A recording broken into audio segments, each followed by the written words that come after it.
మహాసముద్రంలో మహాదేవుని ఉనికి అనే ఈ యొక్క మంచి అంశాన్ని బైబిల్ నుంచి ఈ సాయంవాడు మీతో పంచుకోవాలని ఆశపడుతున్నాను. ప్రియులారా, మహాసముద్రము అనగానే సృష్టి నిర్మాణంలో మనకి ప్రారంభంలో కనబడేది దేవాది దేవుని వాక్కు వలన కలిగిన ఈ విశాలమైన విశ్వంలో అత్యంత ప్రాముఖ్యతను సంతరించుకున్న భూగోళం అయితే, ఆ భూమి మీద 3 వంతుల నీరును కలిగినదే సముద్రము, జలరాశులు అన్నాడు దేవుడు. జలరాశులకు ఆయన పేరు పెట్టినట్లుగా కూడా మన బైబిల్లోంచి ఒక మాట చూద్దాం ప్రియులారా. ఆదికాండం మొదటి అధ్యాయం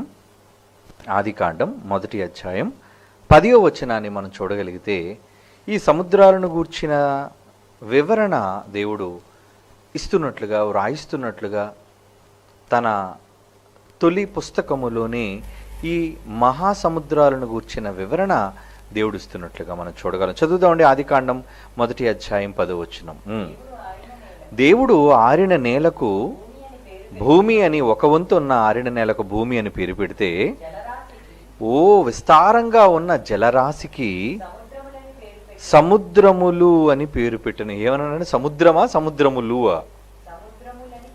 సముద్రములని ప్లూరల్ అంటున్నాడు చూడండి. సముద్రములు ఏమండి, మొత్తం అంతా కలుపుకుంటే ఈ గుండ్రటి భూగోళం మీద అంతా నీరే కదండి. సముద్రములు అని ఎందుకన్నాడు అంటే, ఈరోజు మనుష్యులు పేర్లు పెట్టుకొని తమదిగా పిలుచుకుంటున్న ఎన్నో మహాసముద్రాలు అంటారు. సముద్రము అంటే చిన్నదండి, మహాసముద్రం అంటే ఓషన్ అంటారు దాన్ని. ఏమండి, ఒక అట్లాంటిక్ ఓషన్, ఒక పెసిఫిక్ మహాసముద్రము అంటారు తెలుగులో. అయితే హిందూ మహాసముద్రం, ఇండియన్ ఓషన్ మనం అంటాం. కనుక ఈ 7 సముద్రాలు, 7 సముద్రాలు, మహాసముద్రాలు కలిగిన వారముగా ఈ భూమి, ఈరోజు మనం ఈ నేలను, ఈ చుట్టుకొని ఉన్న జలరాశికి దేవుడు ఏమని పేరు పెట్టాడండి? మరలా చదువుదాం అన్నమాట. జలరాశికి ఆయన సముద్రములని పేరు పెట్టెను అంటున్నాడు చూడండి. ఏమండి, నిజంగా 750 కోట్లకు పైగా విస్తరించిన నేటి ఈ మానవ జనాభా సంఖ్య, వీళ్ళందరికీ 3 వంతుల సముద్రపు ఉప్పు నీరు అవసరమా అంటే, అవునండి. దేవుడు ఏది చేసినా జ్ఞానయుక్తంగా, ఆలోచనాత్మకంగా, మనకి ప్రయోజనకారణమైనదే ఖచ్చితంగా ఆయన చేస్తాడు. ఆయన మన తండ్రి కనుక. ప్రియులారా, ఇక్కడ 3 వంతుల జలరాశికి సముద్రములు అని పేరు పెట్టి, ఎందుకండి ఈ సముద్రాల మధ్య మనలో ఉంచినట్లు? నేల చూడండి, ఈ భూగోళం చుట్టూ నిండిపోయిన 3 వంతుల నీరు మధ్యలో అక్కడక్కడగా మరి ఉబ్బినట్లుగా కనబడిన భూభాగం, ఏమండి, పైకి వచ్చినట్లుగా కనబడి ఆరిన నేల. అవి ఖండాలుగా అంటున్నాం, దేశాలుగా అంటున్నాం, రాష్ట్రాలుగా అంటున్నాం. ఏమండి, ఈరోజు మనుషులందరూ జీవిస్తున్నది అదే ఆరిన నేల పైన. ఈ ఆరిన నేల చుట్టూ ఇంత చక్కటి ఉప్పు సముద్రాలను, మహాజలరాశిని, మహాసముద్రము అన్నాడు దాన్ని.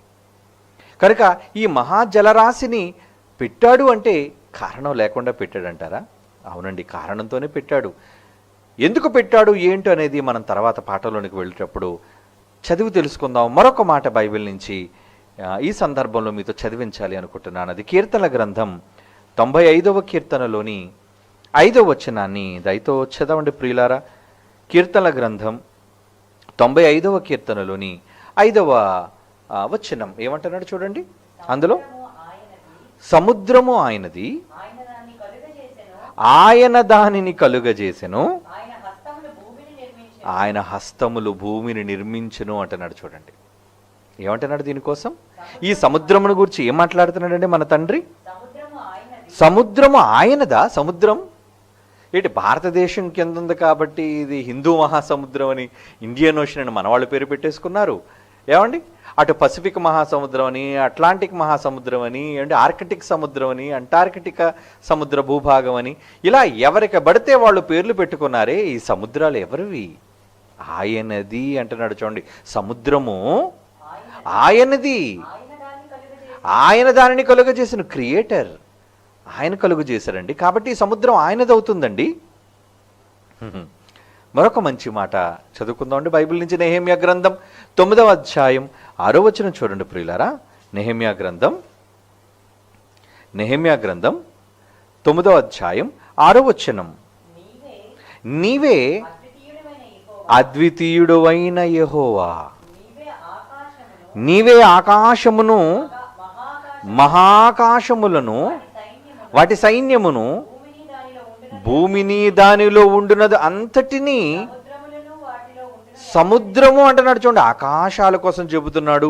భూమి మీద మనుష్యును చుట్టుకొని ఉన్న సముద్రాలను గురించి చెబుతున్నాడు అండి. ఆయన నోటి వెంబడి సముద్రం అనే మాట వచ్చిందంటే అందులో ఖచ్చితంగా మనకు సంబంధించినది ఏదో ఉండి తీరాలి, అంతే కదండి. మరలా చదవండి ఆ మాట ఏమంటున్నాడండి.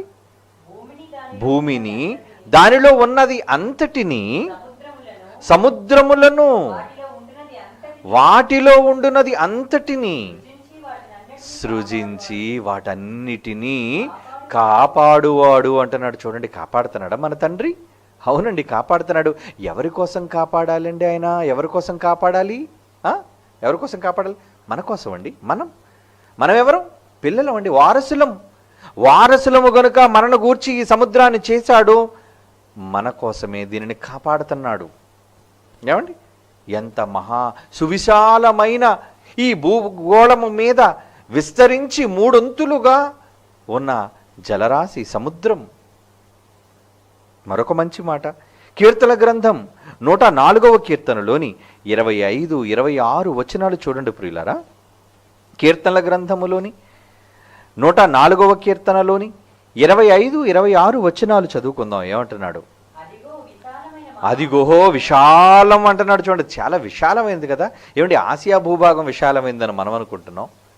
ఒక ఆఫ్రికా ఖండం ఒక దేశంగా ఉన్న అది భూభాగం విశాలమైనదని అనుకుంటున్నాం. కానీ ఒక ఉత్తర అమెరికా కన్నా, దక్షిణ అమెరికా కన్నా, ఒక చైనా దేశం కన్నా, ఒక ఆఫ్రికా ఖండం కన్నా సువిశాలమైనది ఏదట?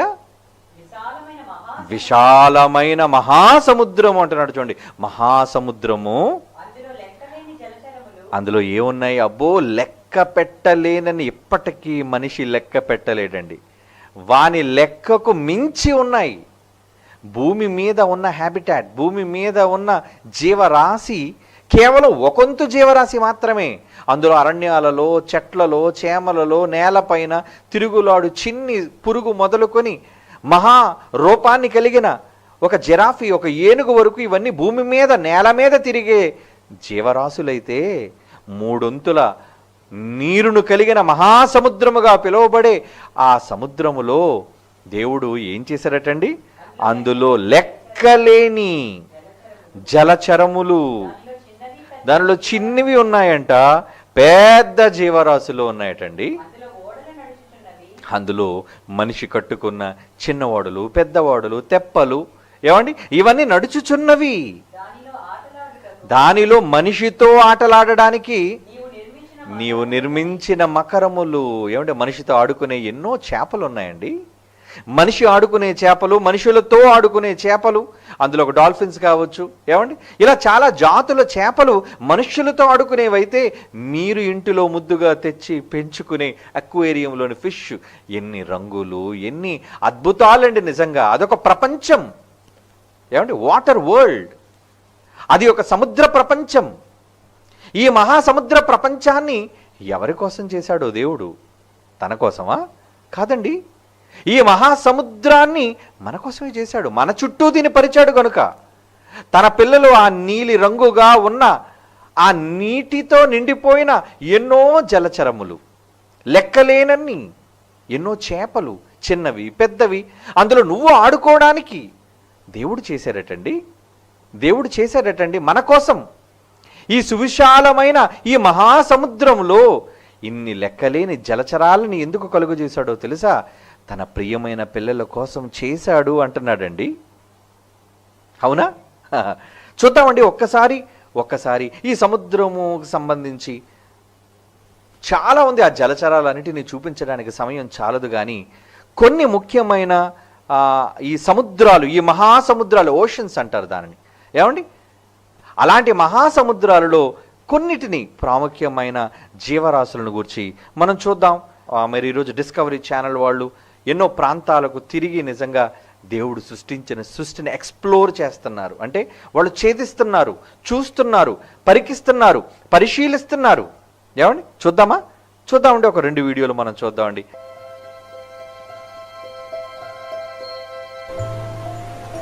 మహాసముద్రం, రేగుతున్న అలలు, మంచు పర్వతాలతో నిండిన సముద్రాలు,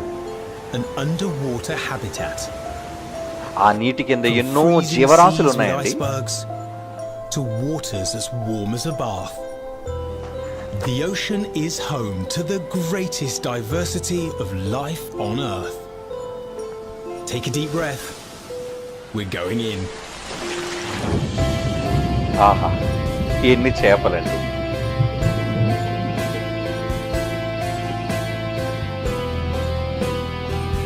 వాటి రంగులు, వాటి రూపాలు, ఇవన్నీ అవసరమా మనిషికి? ఎంత అందమండి! Different body shapes, రకరకాల ఆకారాలతో ఉన్నాయండి.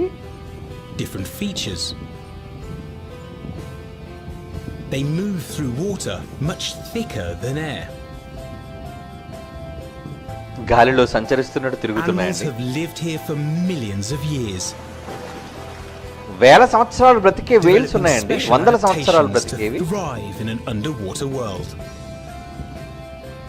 For breathing and swimming. See horse, సముద్రపు Food గుర్రాలు is అంటారండి all వాటిని. around. ఆ రంగులు You might ఏంటండి? not see it, ఆ అడుగులో కూడా రంగులు but కావాలా? in just one teaspoon పసుపు, of పచ్చ, ocean, there నీలము, are thousands of minute plants, చిన్నివండి. tiny eggs and larvae. సూక్ష్మ జీవులు లాంటివి కూడా బ్రతుకుతున్నాయండి అందులో. They మహాసముద్రం gradually grow. అదిగోండి చూడండి. I am coral. Some people think I'm ఆ just a rock. రంగులేంటండి, అందాలేంటండి, ఇది When మీరు in fact, I'm the చూడడానికేనండి. largest thing alive on this planet. I'm so big ఆ I can నీలం be రంగు seen from చూడగానే space. ఏదో మనస్సులోని తెలియని ఆహ్లాదం. But for how long? I grew for almost 250 million years. కోటాను కోట్ల Humans came along, సంవత్సరాలుగా now దేవుడు 1/5 చేశారండి is gone. జీవరాశులను. Sure, I live at the bottom of the sea. ఆహా, ఎంత చక్కటి You might not see రంగులండి. me that often. లెక్కలేనని need- జీవరాశులండి, జలచరములు. Do you realize that 1/4 of all marine life depends on me? వాటి shades చూడండి, I am వాటి the colours nursery of చూడండి. the sea. ఎవరండి Little ఆహారం fish ఇచ్చి depend on me పెంచుతున్నారు for వీటిని? food and to hide from the big fish. And guess who eats the big fish? That's right, you do. I'm the protein factory for the world. Yet you raise the చేపల temperature of ద్వారా the ఈ ocean రోజు so I ఎంతో can't live ఆరోగ్యం here అండి anymore. మనుషులకు. And when big storms and tsunamis barrel through the ocean, I'm your fortress. Yet you tear me apart with dynamite and poison me with cyanide. Well, here's a crazy thought. ఆహా, Stop killing me. ఈరోజు మనుషుడు పాడు చేస్తున్నాడండి. ఒక్కసారి చూడండి దేవుడు చేసిన ఈ మహాసముద్రం. ఈ మహాసముద్రంలో దేవుడు తన పిల్లల కోసం తన ఉనికిని ఉంచాడు. ఉనికి అంటే ఆయన జాడలు, దేవుని ఛాయలు. ఏం అవసరం ఆయనకి? ఈ సముద్రములో దేవుని ఉనికి ఏంటండి? ఆకాశ సింహాసనాసీనుడయ్యున్న ఆయనకి భూమి మీద 3 అంతులున్న సముద్రములో ఆయన ఉనిక. అంతరిక్షమే పట్టజాలని దేవుడు, అవునా? ఆకాశ మహాకాశములు పట్టజాలని మహాశక్తి స్వరూపుడైన దేవునికి సముద్రంతో ఏం పనండి? సముద్రంతో ఏంటండి అవసరం? అవునండి, ఉంది. అవును, సముద్రము మీద ఎందుకు ఆయన ఆలోచన ఉందో తెలుసా? సముద్రము వెనుక, సముద్ర నిర్మాణము వెనుక దేవుని ప్రణాళిక ఏంటో తెలుసా? ఏమండి, ఈ సైంటిఫిక్ వరల్డ్, ఈ శాస్త్ర ప్రపంచానికి తెలియదండి అది. ఈరోజు వచ్చిందండి పొల్యూషన్ అంటున్నారు. మనిషి తన యొక్క విజ్ఞానము అనుకొని ఎన్నో భయంకరమైన విషవాయువులను, విష పదార్థాలను తయారు చేయటం వలన ప్రకృతి పాడైపోతుంది, ప్రకృతి గతి తప్పిపోతుంది అని ఈ రోజే కదండి, నిన్న మొన్న కదండి, కొన్ని దశాబ్దాల క్రితం కదండి దేశాలు, ప్రపంచ దేశాలు తలపట్టుకుంటున్నాయి. కానీ పుట్టి కొన్ని వందల కోట్ల సంవత్సరాల నుండి నిజంగా ప్రతి జీవరాశిని దేవుడు నీ కోసం పెంచాడు. ఒక చిన్న ఎక్వేరియం ఇంటికి తీసుకుని వచ్చి ఒక 10 చేపలు ఒక 20 చేపలు పెంచడానికి చాలా కష్టతరం అండి. పెంచేవాళ్ళని అడగండి, ఎన్నో చచ్చిపోతుంటాయండి. వాటికి కావలసిన నీరు మార్చాలి, వాటికి కావలసిన ఆహారాన్ని వేయాలి. కానీ ఏమండి 3 వంతులు ఉన్న ఈ సముద్రంలో, ఈ మహాసముద్రంలో దాగి ఉన్న ఎన్ని జీవరాశులండి? 1, 2? చిన్నవి మొదలుకొని పెద్దవి వరకు అన్నిటికీ కావలసిన ఆహారాన్ని ఎవరు సమకూరుస్తున్నారు? మన తండ్రి. ఎవరి కోసం? వాటి కోసం కాదు, చేపల కోసం కాదండి ఆయన పెంచుతుంది. ఆ చేపలను చూచి, ఆ చేపలను తిని, ఆ చేపల ద్వారా ఆరోగ్యాన్ని తెచ్చుకొని నీవు బ్రతకాలి అని కాదా? ఏమండి ఈరోజు భూమి మీద ఉన్న జీవరాశుల మాంసము కన్నా, ఆ మాంసాహారము కన్నా ఈరోజు ఉన్న స్టడీ, ఈరోజు ఉన్న పరిశోధనను నిజంగా ఆధారం చేసుకుంటే చేపలు తిన్నవారే ఎక్కువ కాలం బ్రతుకుతారండి. చేపలు ఆరోగ్యదాయకం అండి. చేపలు మీ శరీరంలో ఉన్న బ్యాడ్ కొలెస్ట్రాల్ని తగ్గించే, ఏమండి ఒమేగా 3 ఫ్యాటీ యాసిడ్స్ ఉన్న అమూల్యమైన లక్షణాలు కలిగింది చేప మాత్రమేనండి. అందుకే 750 కోట్లకు ఉన్న తన పిల్లలకు కావలసిన విస్తారమైన చేపలు నిజంగా వాళ్ళు ఫిషింగ్కి వెళుతున్నప్పుడు ఒక సాధారణమైన ఒక చిన్ని ఫిషర్మ్యాన్, ఒక జాలరి మొదలుకొని కంపెనీల ద్వారా పెద్ద పెద్ద షిప్స్ ద్వారా మరి చేపలను వలవేసి పట్టుకునే వాళ్ళ వరకు ఎన్ని లక్షల లక్షల లక్షల చేపలు ప్రపంచవ్యాప్తముగా దేవుడు పెంచుతున్నాడు. ఆహారాన్ని పెట్టి మీకోసం అండి, మీ ఆరోగ్యం కోసం, మీరు తన కోసం 10 కాలాల పాటు బ్రతకాలి అని కాదా? ఏ వైద్యుని దగ్గరికైనా వెళ్ళండి, అయ్యా నన్ను కోడి మాంసము తినమంటారా, చేప మాంసము తినమంటారంటే ప్రపంచంలోని ప్రతి వైద్యుడు చేప పేరే చెప్పాలి. మీరు ఎక్కువ కాలం ఆరోగ్యంగా బ్రతకాలి అంటే చేపలు తినాలి అంటాడు. చూడండి, ఏ వైద్యుడైనా సరే, ఎనీ ఫిజిషియన్, ఎనీ డాక్టర్. దేవుని పిల్లలారా, ఇన్ని చేపలను దేవుడు ఎందుకు పెట్టాడో తెలుసా? తన ప్రేమను మీ పట్ల చూపిస్తూ, మీరు రంగులు చూచి ఆనందించడానికి కొన్నైతే, ఆటలాడుకోవడానికి కొన్నైతే, ఏమండి మీ శరీర ఆరోగ్యాన్ని, ఆయుష్ని పెంచుకోవడానికి కొన్నైతే, ఇలా ఎన్నో ఎన్నో ఎన్నో మల్టీపర్పస్గా ఎన్నో ప్రయోజనాల కోసం దేవుడు ఈ మహాసముద్రంలో ఈ చేపలన్నిటినీ సృష్టించాడండి తన జ్ఞానము చేత. ఇంతకీ సముద్రాన్ని ఎందుకు పెట్టినట్లు? ఈ మహాసముద్రములో వీటన్నిటిని ఎందుకు దాచినట్లు? ఈ మహాసముద్రం ఏం చేస్తున్నాడట ఆయన? ఏమండి మహాసముద్రంలో మహాదేవుని ఉనికి ఏంటండి? పరలోకంలో ఉండవలసిన దేవునికి, ఏమండి పరలోకంలో కదండి ఉంటాడు మనం అనుకున్నది. అవును, మరి పరలోకంలో ఉన్న దేవుడు ఎక్కడికి వచ్చాడు అనుకున్నారు? ఆయన ఎక్కడ తిరుగుతున్నారో చెప్పమంటారా? మన తండ్రి మన చుట్టూ తిరుగుతున్నాడు. మన చుట్టూ ఉన్న 3 వంతుల విస్తరించిన నీటిలో ఆయన సంచరిస్తున్నాడు. చూస్తారా బైబిల్ని? చూడండి అర్రా మీ తండ్రి ప్రేమ. హబక్కుకు గ్రంథం 3వ అధ్యాయం, హబక్కుకు గ్రంథం 3వ అధ్యాయం 15వ వచనం చూడండి ప్రియులారా. హబక్కుకు గ్రంథం 3వ అధ్యాయం 15వ వచనం, నీవు సముద్రమును త్రొక్కుచూ సంచరించుచున్నావు, సముద్రమును తొక్కుచూ సంచరించుచున్నావు. దేనికి సంచారం? ఏముందని? సముద్ర గర్భంలో డైమండ్స్ ఉన్నాయని. అవునండి, సముద్ర గర్భంలో నుంచి డైమండ్లు దొరుకుతాయండి. రేర్ డైమండ్స్ అండి.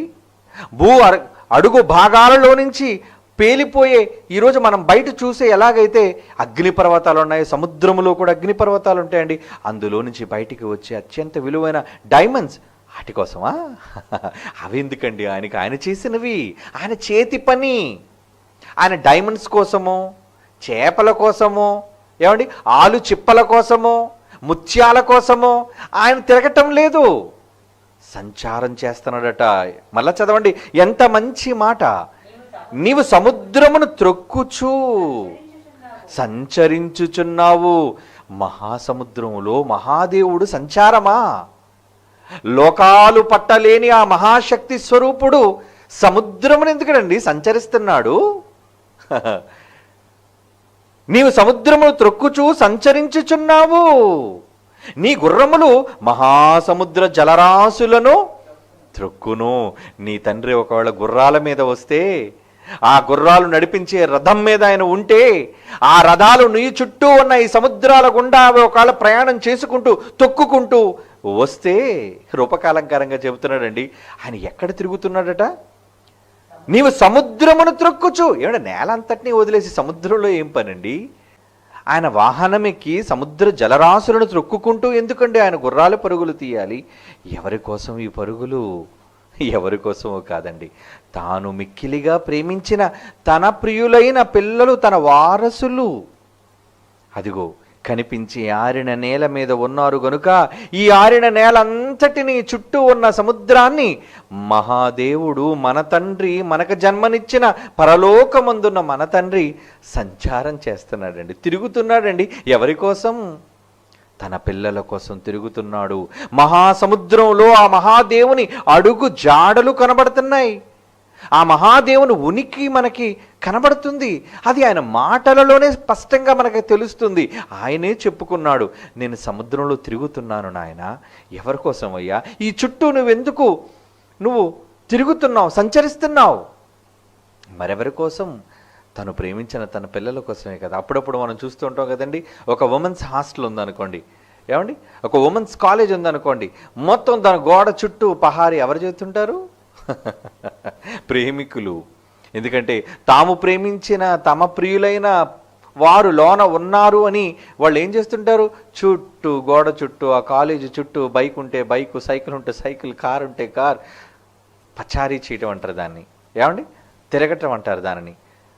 తమకిష్టమైన వాళ్ళు లోన ఉన్నారు కదా, తమ ప్రేమించిన వాళ్ళు ఉన్నారు కదా. ఈరోజు దేవుడు కూడా ఈ విశాలమైన విశ్వాన్ని విడిచిపెట్టి, అందులో ముఖ్యమైన భూగోళం, మానవుడు నివసించే భూగోళం, తన పోలిక తన స్వరూపాలైన వారు నివసించే భూగోళం, ఆ భూగోళంలో ఆరిన నేల మీద తన పిల్లలు ఉంటే, ఆ పిల్లల యొక్క ఉనికిని తెలుసుకోవటానికి, ఆ పిల్లల యొక్క యోగక్షేమాలను గురించి తెలుసుకోవడానికి ఎవరికి దూరముగా ఉండలేని మన తండ్రి, ఎడబాటును సహించలేని మన తండ్రి ఆ మహాలోకాన్ని విడిచిపెట్టి సముద్రంలో ఎందుకండి పచారి? ఆయనకి ఎందుకండి ఆయన సంచారం? ఎందుకండి ఆయన తిరుగులాట? ఎందుకండి ఆయన గుర్రాలు సముద్రాన్ని తొక్కాలి? తన పిల్లలను గూర్చిన ఆలోచన.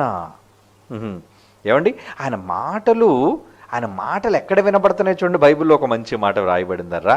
కీర్తనల గ్రంథం 29వ కీర్తనలోని 3వ వచనాన్ని చదువుకుందాం ప్రియులారా. కీర్తనల గ్రంథము 29వ కీర్తన 3వ వచనం ఏమంటున్నాడు అక్కడ?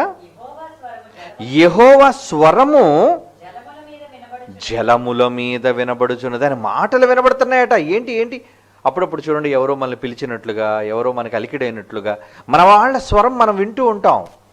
అంటే ఎప్పుడైతే వాళ్ళని గూర్చిన ధ్యానం మనకు ఉంటుందో, వారి మాటలు విన్నట్టుగా మనం అభిప్రాయపడుతూ ఉంటాం. ఇక్కడ దేవుడు ఆయన స్వరాన్ని ఎక్కడ వినిపింపజేస్తున్నాడు చూడండి. యెహోవా స్వరము, ఆయన మాటలు జలముల మీద వినబడుచున్నది. ఈ భూమి మీద 3 అంతులున్న జలముల మీద ఆయన స్వరము వినబడుతుంది. ఎందుకు వినబడాలి? ఆయన అక్కడ ఉన్నాడు గనుక.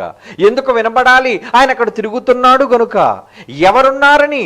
తన ప్రియమైన పిల్లలు ఉన్నారని ఆ మహాసముద్రముల్లో ఆయన స్వరము వినబడుతుంది. ఆ మహాదేవుని అడుగు జాడులు కనబడుతున్నాయి, ఆ మహాదేవుని ఉనికి కనబడుతుంది, ఆ మహాదేవుని స్వరము వినబడుతుంది. ఆయన తిరుగుతున్నాడు అంటే ఏదో కారణం ఉండాలి కదా, ఏమండి? ఇంకొక మంచి మాట చూపించమంటారా? ఆకాశంలో ఆయన సింహాసనం ఉందనుకుంటున్నారు కదా, ఆకాశంలో తన సింహాసనాన్ని వేసుకున్నాడని కదా మనం చదువుకున్నాం. బైబిల్లో మరొక మంచి మాట, అదే కీర్తనల గ్రంథం 29వ కీర్తనలోని 10వ వచనాన్ని చదవండి. ఇప్పుడు 3వ వచనాన్ని కదా మీరు చదివారు, ఇప్పుడు 10వ వచనాన్ని చదువుకుందాం ప్రియులారా. కీర్తనల గ్రంథము 29వ కీర్తనలోని 10వ మాట ఏమంటున్నాడు అక్కడ? యెహోవా ప్రళయ జలముల మీద ఆసీనుడై ఉన్నాడు. అక్కడ కూర్చున్నాడటండి, ప్రళయ జలముల మీద ఆసీనుడాయను. ఆయన నిత్యము రాజుగా అక్కడ ఉన్నాడు. ఆయన వాటన్నిటికీ రాజు. నేలను పుట్టించిన ఆయన మహారాజు, నేల చుట్టూ సముద్రాలను సృష్టించిన ఆ మహారాజు. ఆయన తన కుర్చీని తీసుకొచ్చి ఎక్కడ వేసుకున్నాడట? కుర్చీ ప్రళయ జలముల పైన. అంటే జలములు ఎలా ఉంటాయండి? ప్రళయం. ప్రళయం అండి. మనం మామూలుగా చూడడానికి ఒడ్డు నుండి మనం చూస్తే ఏమండి అలా చిన్ని చిన్ని అలలు, చిన్ని చిన్ని అలలు కదండి. నిజంగా అవి చాలా పెద్దగా ఉంటాయి తెలుసండి. అలా అనగానే ప్రళయ జలము అంటున్నాడు చూడండి. ప్రళయ జలము అంటే ప్రళయం ఒకవేళ వస్తే ఆ ప్రళయం వచ్చే జలములు ఎలా ఉంటాయి, ఎంత భీకరంగా ఉంటాయి. ఏమంటే ఒక ఉదాహరణ, ప్రళయ జలములు అనగానే మరి మీకు అర్థం కావాలి కదా. ఏమంటే ఒక చిన్న క్లిప్ మీకు చూపించాలి అనుకుంటున్నాను. ప్రళయ జలము అనగానే ఏమంటే ఒక బిగ్ వేవ్ మీకు చూపించాలి అనుకుంటున్నాను. చూడండి ఒక్కసారి ఈ బిగ్ వేవ్ను ఒకసారి మీరు చూడండి. నిజంగా ఒక పెద్ద అల అనేది ఒకవేళ వస్తే అది స్లో మోషన్లో ఎంత పెద్దగా ఉంటుందో, ఏమంటే మనుషులు అక్కడ ఎంత చిన్నగా ఉంటున్నారు, ఒకవేళ అదే మనుషుల పైన వస్తే ఎలా ఉంటుందో ఒక్కసారి మీరు చూడండి ప్రియులారా. ఏమంటున్నాడు చూడండి ఒక్కసారి. అదిగోండి స్లో మోషన్లో. అబ్బో అలా అండి, సముద్రములో అలా లేస్తుంది చూడండి. ఎగసి పడుతుంది అలా, ఎగసి పడుతుందండి అలా.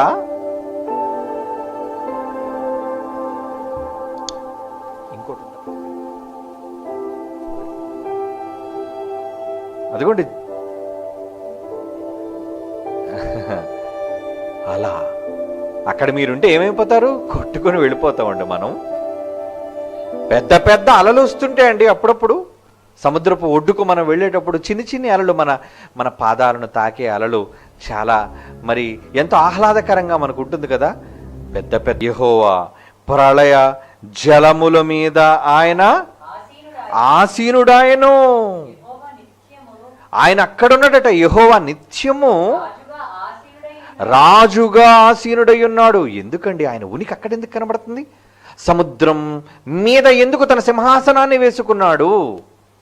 అక్కడెందుకున్నాడు ఆయన? అంటే పాలన అక్కడుందా, లేదా పాలన అక్కడి నుంచి చెయ్యాలా? భూమి ఒకవేళ ఈ యావత్తు విశ్వానికి కేంద్రం అని మనం అనుకుంటే, మనిషిని బట్టి దేవుడు యావత్తు విశ్వానికి పునాదులు భూమి మీద వేశాడు అన్నది కదా మనం చదువుకున్నాం. ఆకాశ మండలమునకు ఉన్న పునాది ఎక్కడుందట? భూమి మీదండి. ఆకాశ మండలమునకు పునాదులు ఎక్కడ వేసినట్లుగా బైబిల్లో మనం చదువుకున్నా, భూమి మీద పునాదులు వేయువాడు. అంటే యావత్ ఎంటైర్ యూనివర్స్ ఎంత పెద్దది.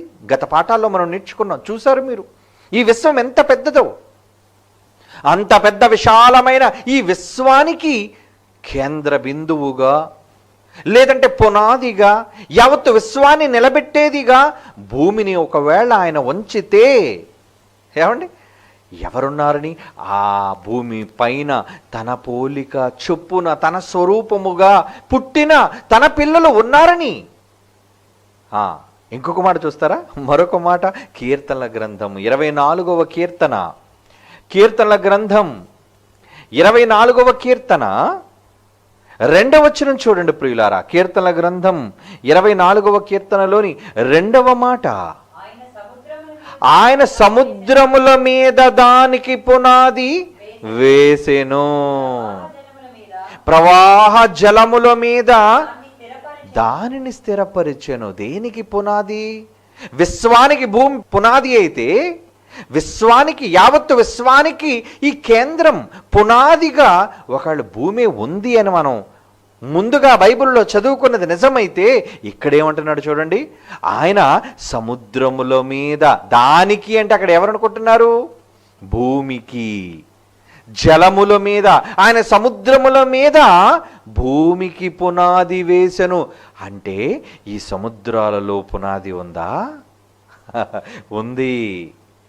సముద్రాలలో దేవుడు భూమికి పునాది వేశాడు. ఇది ఓషనాలజిస్ట్కి తెలుసు అనుకుంటున్నారా?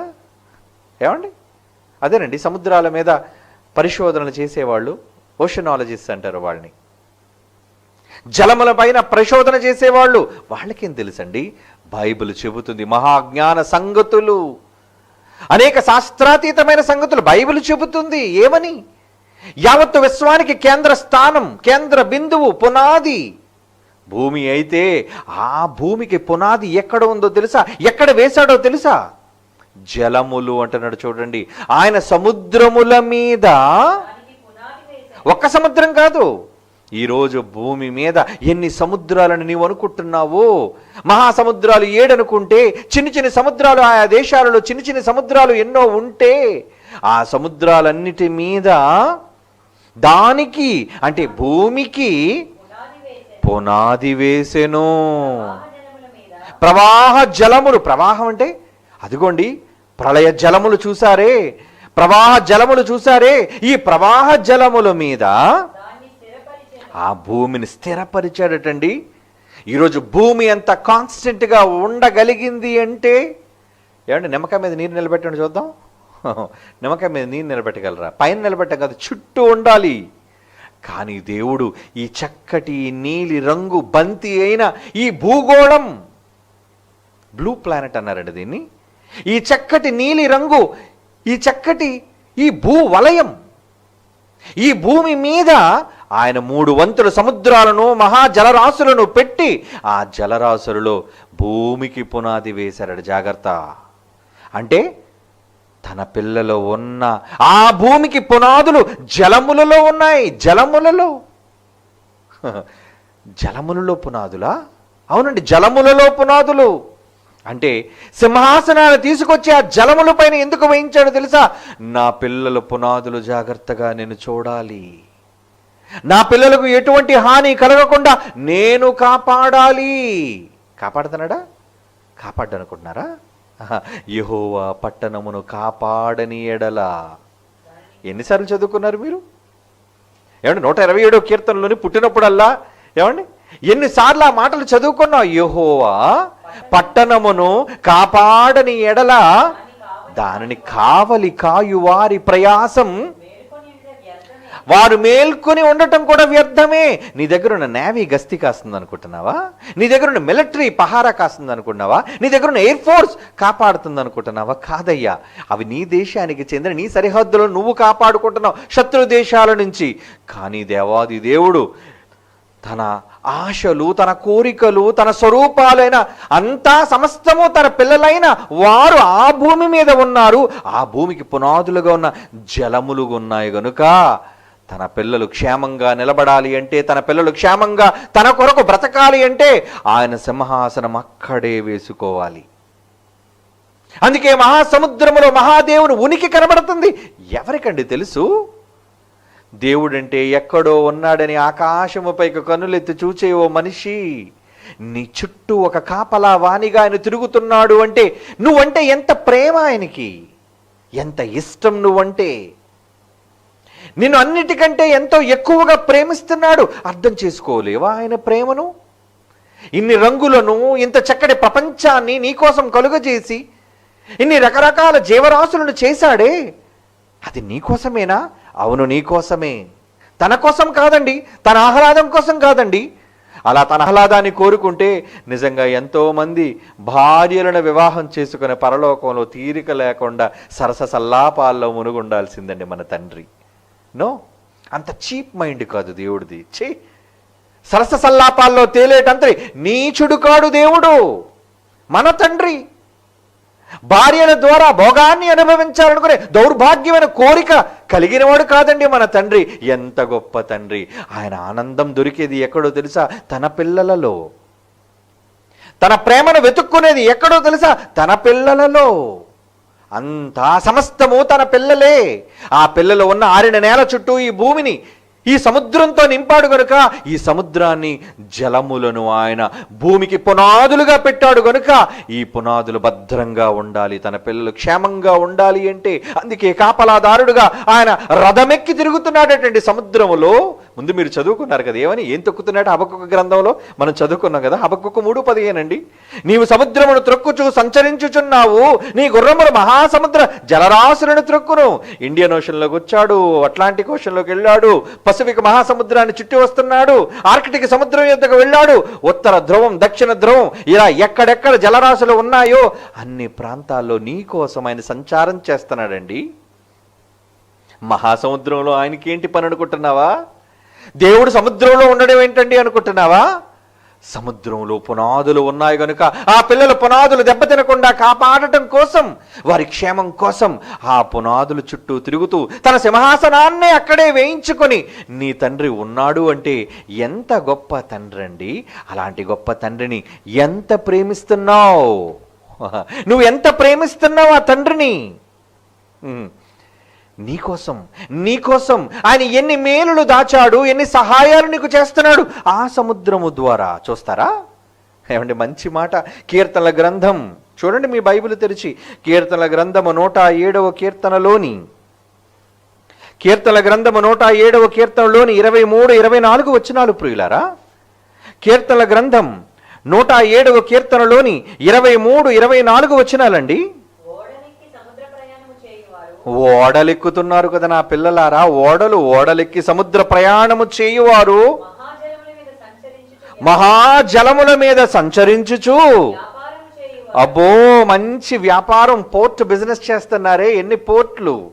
కాండ్లా పోర్ట్ ఉంది, విశాఖపట్నం పోర్ట్ ఉంది, ఏమండి కాకినాడ పోర్ట్ ఉంది. ఇలా మన దేశం చుట్టూ ఎన్నో ముఖ్యమైన ఏమండి పోర్ట్లు ఉన్నాయి మనకి. అంటే దేనికి ఈ పోర్ట్లన్నీ? రవాణా, మీకు కావలసిన వర్తకం, ఇంపోర్ట్ అండ్ ఎక్స్పోర్ట్. ఈరోజు మనం కోల్ ఎక్స్పోర్ట్ చేస్తున్నామండి, షుగర్ ఎక్స్పోర్ట్ చేస్తున్నామండి.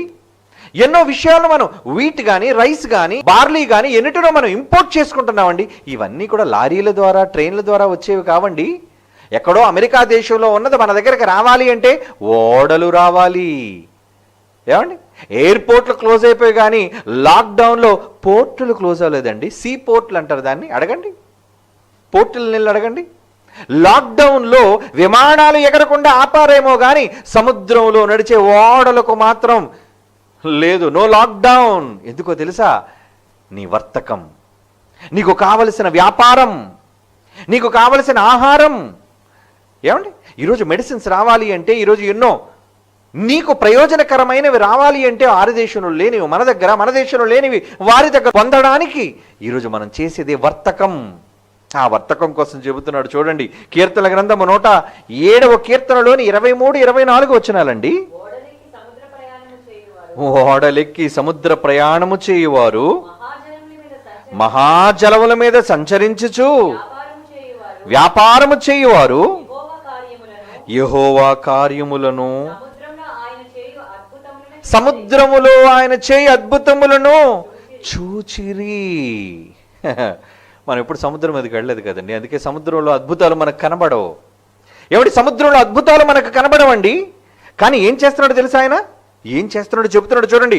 ఓడలెక్కి సముద్ర ప్రయాణము చేయువారు ఎవరైతే ఉన్నారో, మహాజలముల మీద సంచరించుచు వ్యాపారము చేయువారు ఎవరైతే ఉన్నారో, యెహోవా కార్యములను, సముద్రములో ఆయన చేయు అద్భుతములను. ఎన్ని వండర్స్ చేస్తున్నాడు సముద్రంలో. సముద్రం మధ్యానికి వెళ్ళిన తర్వాత చుట్టూ గీతలా కనబడుతుందండి, నేల కానరాదు. ఒక నీలి రంగు గీత హద్దుగా మనకు కనబడుతుంది. ఆకాశం సముద్రం కలిసినట్లుగా ఒక చక్కని గీత మనకు కనబడుతుంది. ప్రశాంతంగా ఉన్నప్పుడు వెళ్ళిపోతుంటావే. కానీ ఒకవేళ సముద్రంలో భయంకరమైన అలలు, ఎందుకంటే ఆయన కూర్చుంది ప్రళయ జలముల మీద కదా.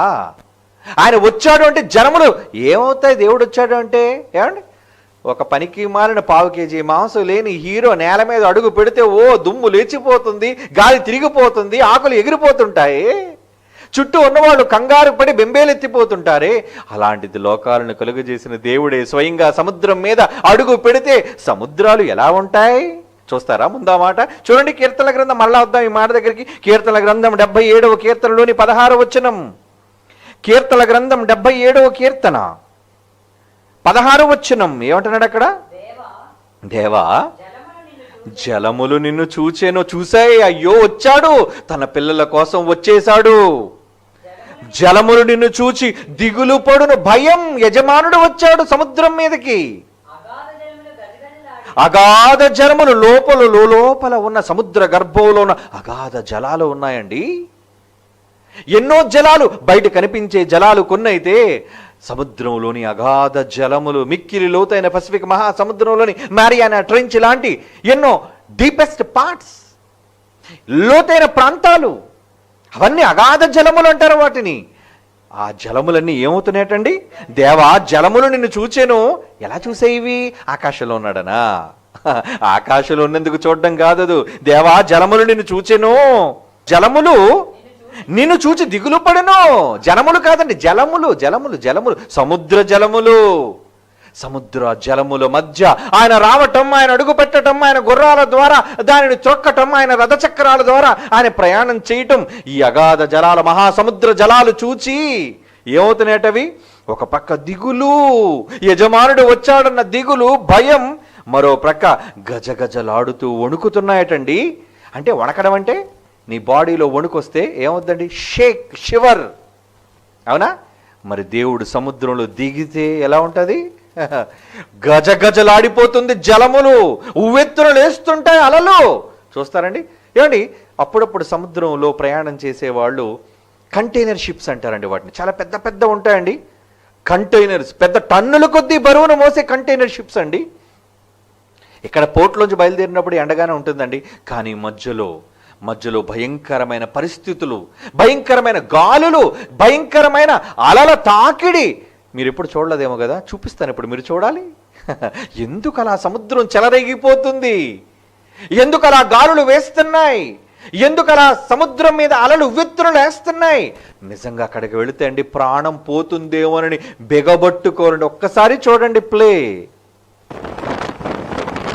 అదిగోండి ఒక పెద్ద మేజర్ షిప్,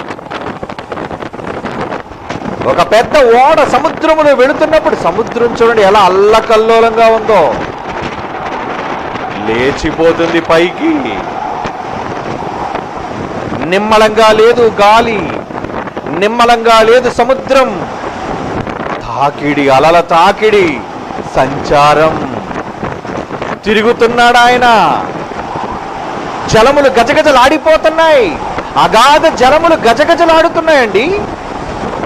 ఏంటండి జలములు ఆ ఓడ మీదకి, ఆ నావ మీదకి, ఆ పెద్ద పడవ మీదకి, ఓడల మీదకి వచ్చేస్తున్నాయండి. అక్కడ చాలా చిన్నిగా ఉన్నారు కదా, మీరు చీమ తలకాయలా ఉంటారు అక్కడ అల్ల దగ్గరికి వెళితే. అంత పెద్ద షిప్ అండి ఇది. ఓడ, వర్తకం చేసే ఓడ. ఆయిల్ తీసుకెళ్తుంటాయి, నిత్యావసర వస్తువులు కంటైనర్లో తీసుకువెళ్తుంటాయి, ఆహార పదార్థాలు తీసుకువెళ్తుంటాయి. కంటైనర్ షిప్స్ అంటారండి వాటిని. అబ్బో, ప్రవాహ జలములు ఎలా ఉన్నాయండి, ఎలా ఉంటాయండి? ఇదిగో చూడండి, ఇదిగోండి నావలో ఉన్నాడే చూడండి, ఎంత పెద్ద షిప్. ఏంటంటే దిగిపోతుంది అనుకుంటావా?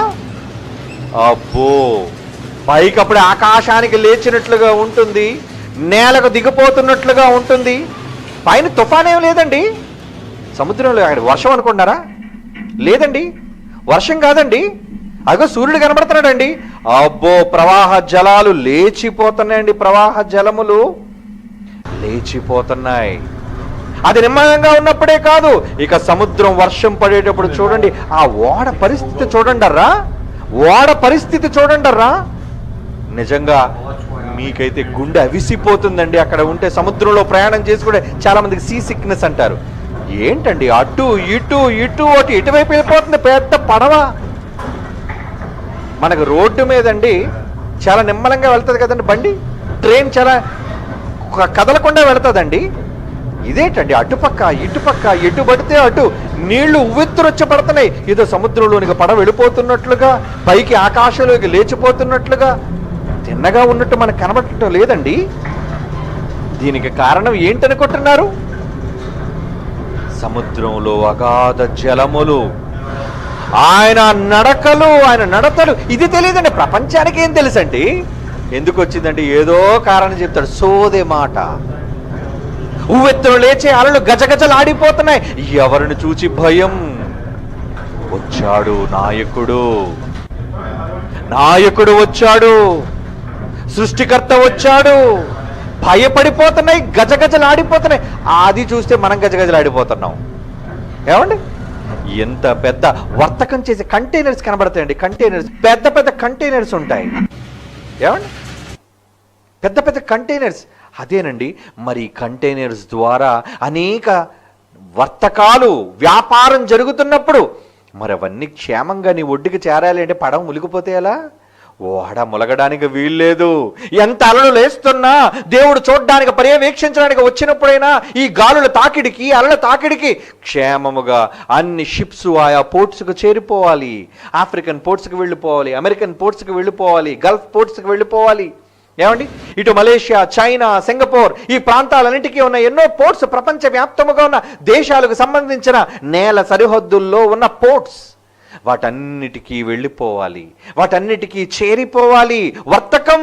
ఎందుకంటే సముద్రం మీద మనం చదువుకున్నాం కదండి, 107 కీర్తనలోని 23, 24, ఓడలెక్కి సముద్రము ప్రయాణము చేయువారు, మహాజలముల మీద సంచరించుచు వ్యాపారము చేయువారు యెహోవా కార్యములను, సముద్రములో ఆయన చే అద్భుతములను చూచిరి. వర్షములో ఒక చిన్న కాగితము పడవ వేస్తే అది మునిగిపోతుందండి తడిచిపోయి. కానీ ఈ పడవ మలగలేదేంటి? ఈ వర్తకపు పడవ క్షేమముగా చేరిందేంటి? ఎన్నో ఎన్నో వందల వేల టన్నులు కలిగిన ఈ వర్తకం ఎందుకు జరుగుతుంది? దేవుడు కాపాడుతున్నాడండి. ఆ సముద్రం మధ్య, అలల మధ్య తీవ్రత, ఇన్ని అద్భుతాలు చూసిన తరువాత కూడా కంటైనర్స్గా కనబడుతుంటాయండి. అవన్నీ షిప్స్లో, అవన్నీ కూడా చేరాలి. అవన్నీ కూడా ఒక ప్రాంతం నుంచి మరొక ప్రాంతానికి చేరి తన పిల్లల అవసరాలు తీర్చాలి. అందరూ తన పిల్లలే కదండి. తన మాట వినకపోయినా నీతిమంతుల మీద, అనీతిమంతుల మీద సూర్యున్నే ఉదయింపజేసి వర్షాన్ని కురిపించే తండ్రి నీకు అన్నం పెట్టడా? నువ్వు అవిధేయుడుగా మారినా నీకు రావలసిన భోజనాన్ని పంపుతున్నాడు. మనుషులు చేసే వర్తకాల్లో, వ్యాపారాల్లో, ఎన్నో భయంకరమైన సముద్ర ప్రయాణాలలో కూడా పడవలు ములగకుండా, ఓడలు మునిగిపోకుండా కాపాడుతూ నీ గోధుమలు తీసుకురావడం కానీ, క్రూడ్ ఆయిల్ తీసుకురావడం కానీ, నిత్యావసర వస్తువులు తీసుకురావడం కానీ, వాటన్నిటిని తీసుకొని వచ్చి నీ ఆకలిని తీరుస్తున్నాడే. తీరుస్తున్నాడు. అదే కదా మనం కనబడుతుంది ఆ ప్రయాణంలో. దేవుని పిల్లలారా, ఈ సముద్రం మధ్య జరిగే అద్భుతాలు ఆ వర్తకులు చూచి దేవుణ్ణి మహిమపరచాలి. అది ఎందుకు అలా లేస్తుందో తెలుసా? ఆయన అడుగు జాడలు కనబడుతున్నాయి అందులో. సముద్రములో ఆయన ఉనికి, తన పిల్లల యోగక్షేమాలను ఆలోచించడానికి తండ్రి పర్యటనకు దిగాడు. దేవుని పిల్లలారా, మహాసముద్రంలో మహాదేవుని ఉనికి. ఎంత ప్రేమండి మనమంటే ఆ తండ్రికి ఎంత ప్రేమ. నీ కోసం మహాలోకాన్ని విడిచిపెట్టి తన కనుసన్నలలో నిన్ను కాపాడడం కోసం ఈ భూమి ఎక్కడ ఏమైపోతుందో అని ఈ భూగోళానికి పునాదులుగా ఉన్న సముద్రం మీదకి తన సింహాసనాన్ని తీసుకొని వచ్చి ఆ సింహాసనం మీద కూర్చొని తన అద్భుత కార్యాలను సముద్రం మీద చేస్తూ, సముద్ర జలాలు, అగాధ జలాలు భయపడిపోతుంటే వాటిని నిమ్మళింపజేస్తూ, వాటిని శాసిస్తూ ఆయన ఏం చేస్తున్నాడు తెలుసా? అణుచువాడు. ఈ మాట చదువుకుందాం. కీర్తన గ్రంథం 65వ కీర్తనలోని 7వ వచనం. కీర్తన గ్రంథం 65వ అధ్యాయములోని 65వ కీర్తనలోని 7వ వచనాన్ని చూడండి ప్రియులారా. ఏమంటున్నాడు? ఆయనే సముద్రముల ఘోషను, వాటి తరంగముల ఘోషను అణుచువాడు. అణుచేస్తున్నాడు. తన పిల్లలకు అన్నం వెళ్ళాలి కదా. మిగిలిన ప్రాంతాలకు అన్ని కూడా, పోర్ట్స్కి అన్నిటికీ కూడా వ్యాపారం ద్వారా, వర్తకం ద్వారా అన్ని సరుకులు అందాలి కదా. అందుకేం చేస్తున్నాడు? ఇదిగో సముద్రపు ఘోష, వాటి తరంగముల ఘోషను అణిచేస్తున్నాడు. అందుకే ఈరోజు ప్రతి దేశానికి ఓడల గుండా జరిగే వర్తకం జరుగుతుందండి. నీ తండ్రి ప్రేమను ఈరోజు ఎన్ని పోర్ట్లు గుర్తించగలుగుతున్నాయి? అదిగోండి చూడండి, షిప్లో అవన్నీ కంటైనర్స్ అంటారండి. ఈ కంటైనర్స్ అన్నీ మునిగిపోతే మనకు రావాల్సిన ధాన్యం రాదండి, మనకు రావాల్సిన గోధుమలు రావండి, మనకు రావాల్సిన ఆయిల్, పెట్రోల్ ఇవన్నీ రావండి. ఎంత గొప్ప తండ్రి, ఎంత గొప్ప తండ్రి. ఇదిగో వర్షం లేనప్పుడు కూడా ఈ కంటైనర్ షిప్లో సముద్రము ఎంత తీవ్రంగా అది ఎగసిపడుతుందో చూడండి. అవన్నీ కూడా మనుష్యులకు అవసరమైన కంటైనర్స్. ఆ వర్తకులను కూడా కాపాడుతున్నాడు. ఆయన మహత్కార్యాలను చూడగలుగుతుందా ఈ మానవ ప్రపంచం చూడగలుగుతుందా? గుర్తించగలుగుతుందా? కాపాడుతున్నాడే. అందుకే ఆయన సముద్ర ఘోషను, వాడి తరంగముల ఘోషను అణుచువాడు. అణిచేసి నిమ్మలపరిచి తన పిల్లల ఆకలిని తీరుస్తున్నాడే. మహాసముద్రంలో ఆ మహాదేవుని ఛాయలు, జాడలు, ఉనికి కనబడటం లేదా మీకు? సముద్రం కనబడగానే కేరింతలు కొట్టి అలలలోనికి దూకి స్నానం చేయాలి అనుకుంటున్నారే కానీ ఆ మహాదేవుడు అక్కడే నీకోసం అల్లాడిపోతున్నాడని ఈ ప్రపంచం గుర్తిస్తుందా? గుర్తించలేకపోతుందండి ఆ మహాదేవుని ఉనికి. ఈ వీక్లోని ఎపిసోడ్ ఇక్కడ ఆపేద్దాం. ఇంకా మంచి సందర్భాలు ఉన్నాయి, మీరు చూడవలసినవి. నెక్స్ట్ ఎపిసోడ్లో వాటిని చూద్దాం. God bless you all. దేవుని జ్ఞానాన్ని ఎల్లప్పుడూ సొంతం చేసుకోవడానికి ప్రయత్నం చేయండి. God bless you.